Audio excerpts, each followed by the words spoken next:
네, 자 이번에는 전 세계 지금 어떻게 돌아가고 있는지 알아보는 새 시방 코너입니다. 새 시방 함께하실 문희정 국제평론가 전화로 연결돼 있습니다. 안녕하십니까? 네, 안녕하세요. 예. 자 먼저 일본 도쿄올림픽 개막이 한 달도 안 남았지 않습니까? 네, 네네. 이건 뭐 취소안에 만에 연기안에 얘기 계속 있었는데 강행하는 거죠?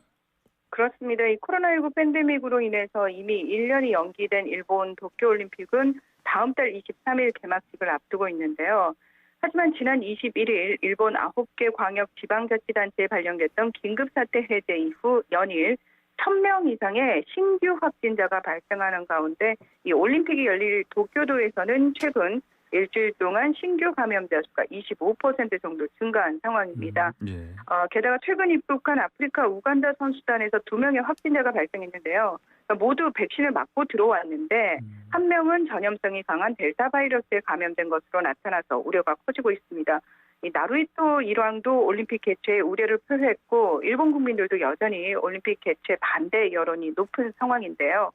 스가 요시히데 일본 총리는 안전하게 올림픽을 치를 자신이 있다고 주장하면서 선수들이 매일 코로나19 검사를 받고 또 관계자들이 일본 국민들과 접촉할 수 없도록 엄격하게 관리하겠다고 거듭 강행 의지를 굽히지 않고 있습니다. 또 방송 중계료와 광고 기업들로부터 챙길 수 있는 막대한 수익금 때문에 이 국제올림픽위원회 IOC 역시 일관되게 올림픽 강행을 추진하고 있는데요. 이 올림픽 1년 연기의 추가 비용만 3천억 엔, 약 3조 642억 원으로 추산이 되고 이미 17조 원 이상이 투입된 상황에서 취소를 하더라도 또 개최를 하더라도 일본 정부의 막대한 손실은 예정돼 있다는 게 이 전문가들의 진단입니다. 예. 그리고 경기장에 관중도 받겠다고 하던데요, 맞죠? 네. 지난 21일 일본 정부가 이 도쿄도 그리고 도쿄올림픽 조직위원회, IOC, 국제패럴림픽위원회 등과의 오자 회의에서 경기장 수용 정원의 50% 안에서 최대 10,000명까지 관중을 수용하겠다고 최종적으로 결정을 했습니다. 다만 다음 달 12일 이후에 도쿄도의 긴급사태라든지 그에 준하는 조치가 발령이 되면 무관중 개최를 포함해서 관중 수용 여부를 다시 논의하기로 했습니다. 그리고 이 경기장에 들어온 관중들의 동선은 상당히 제한이 되고요. 필수적으로 마스크를 착용하고 응원은 금지가 됩니다.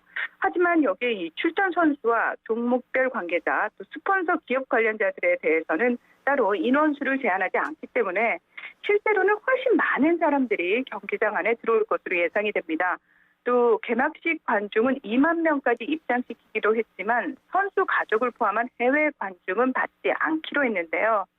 지금까지 이 실제 이용 가능한 수치보다 90만 장이 많은 364만 장의 입장권이 일본 국내 관중에게 판매된 것으로 나타났습니다. 아, 그렇군요. 자, 또 하나요. 이제 선수들이 섭취할 음식이요. 네네. 근데 보니까 선수촌에서 제공할 음식이 원전 사고에 일어났던 후쿠시마산이다. 맞습니까? 네네. 네, 맞습니다. 지난 2011년 동일본 대지진 때 후쿠시마 제1원전에서 방사능 누출 사고가 발생한 이후 지금까지 일본 내부에서조차 후쿠시마 방사능 위험에 대한 얘기가 계속 나오고 있는데요. 사실 처음 도쿄올림픽을 유치할 당시 아베 신조 전 총리는 도쿄올림픽을 통해서 후쿠시마의 완전한 회복을 선언하려는 목적을 숨기지 않았습니다. 그러니까 말 그대로 후쿠시마 부흥올림픽이라면서 후쿠시마산 수산물들이 안전하고 특별히 문제가 없다는 것을 전 세계에 홍보할 계획이었는데요. 일본 측은 선수촌 식당에 후쿠시마산 수산물뿐만 아니라 쌀, 과일, 육류 등을 원산지를 표시하지 않은 상태로 제공하겠다고 밝힌 상태입니다. 우리나라 예. 대한체육회는 기본적으로 이 선수촌 식당을 이용을 하고 부족한 부분은 현지 도움을 받아서 도시락으로 채운다고 밝혔는데요.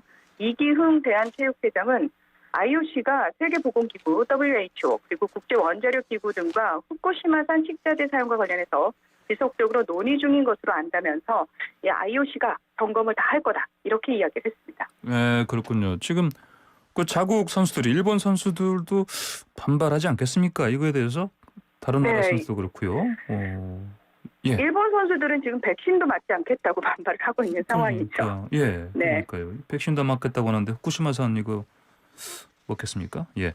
자, 근데 이제 이런 상황에서요. 유명한 선수들이요. 네네. 유명 선수들 불참하겠다. 지금 자꾸 이렇게 밝히는 사람들이 늘어나고 있네요. 그렇죠? 네, 그렇습니다. 이 가장 이제 최근에 27일 날 올림픽 금메달을 4개나 땄던 미국의 테니스 선수죠. 예. 세리나 윌리엄스가 예. 윈블던 대회 전 가진 기자회견을 통해서 도쿄올림픽에 불참을 하겠다라고 얘기를 했는데 네. 정확한 이유는 밝히지 않았지만 3살 난 어린 딸을 올림픽에 함께 데려갈 수 없게 된 것이 가장 큰 이유가 아니겠느냐 이런 얘기가 나오고 있습니다. 예. 그리고 또 다른 세계적 테니스 선수인 라파엘 나달 지난 17일 자신의 몸 상태에 따른 결정이라면서 일찌감치 불참을 선언을 했죠. 예. 그리고 테니스 남자 단식 세계 랭킹 1위인 노박 조코비치도 경기가 무관중으로 열린다면 출전하지 않을 수도 있다 이런 뜻을 밝힌 상태입니다. 그 외에도 미국 프로농구 NBA의 르브론 제임스와 스테판 커리 그리고 제임스 하든을 비롯해서 현재 남자 골프 세계 랭킹 2위인 더스틴 존슨, 또 프랑스 축구팀의 킬리안 은바페도 불참 의사를 명확히 했습니다. 예, 그렇군요. 자, 오늘이 그 삼풍백화점 붕괴 참사 21주기이기도 한데, 자, 미국에서 그 플로리다 발생한 아파트 붕괴 참사요. 네네. 아직까지도 그게 많이 지금 붕괴된 그 건물 더미에 묻힌 것 같은데 실종자 수가 지금 한 몇 명이죠? 지금 현재까지는 10명이 숨지고 151명이 실종된 상태인데요. 예. 가족들로부터 이 실종자에 대한 접수를 계속해서 받고 있는 상태라고 합니다. 네. 자, 지난 24일 새벽 1시 30분쯤에 붕괴 사고가 발생을 했는데요. 장소가 미국 플로리다주 마이애미 데이드 카운티 서브사이드 바닷가에 위치한 12층짜리 아파트였습니다. 예. 그런데 이 실종자 중 3분의 1 정도는 아르헨티나, 파라과이, 베네수엘라 등 중남미 출신 외국인인 것으로 밝혀졌습니다. 아, 그래요? 이번에 무너진 그 아파트 이름이 템플레인 타워 사우스인데요. 예. 이게 40년 전인 1981년 템플레인 타워 노스 아파트와 나란히 건설이 됐습니다. 그러니까 쌍둥이 아파트예요. 예. 그래서 이번에는 사우스 아파트가 이제 무너진 건데 사실 이 노스 아파트 같은 경우에는 이상 징후가 발견되지는 않았지만 예. 여기 거주자들은 이 무조건적인 대피가 아닌 자발적으로 대피를 하라 이런 지시를 받은 것으로 알려졌습니다. 예. 사실 사고 아파트는 40년 이상이 되면 재승인을 받아야 한다는 법 규정에 따라서 재승인 절차를 밟고 있었다고 하는데요. 이렇게 후진국형 사고가 발생했다는 충격과 함께 또 구조 작업이 굉장히 좀 더디게 이루어지고 있어서 많은 비판의 목소리가 나오고 있습니다. 예, 그렇군요. 이게 보니까 여기 주로 이제 주민들이 말씀하신 것처럼 중남미 출신 외국인들이고, 그러면 이제 그 경제적으로도 정말 그 우리가 흔히 말하는 이제 그 소득이 좀 별로 없는 이제 뭐 우리가 중하층민들 아니겠습니까? 거기 아파트가 예. 가격이 조금 있는 아파트예요. 아, 그래요? 그래서 네, 거기 바로 바닷가에 인접해 있는 곳이어서 예, 그건 사실은 아니고요. 아. 네네. 그쪽에 계신 그 중남미 쪽 사람들 같은 경우에는 예. 살짝 부유층들이 아, 그래요? 즐기기 위해서 간 콘도 개념의 아파트라고 보시면 될 것 같아요. 그렇군요. 알겠습니다. 네. 자, 그나저나 이게 뭐 팬케이크처럼 붕괴됐다. 네네. 예. 왜 이렇게 붕괴가 이런 식으로 됐을까요?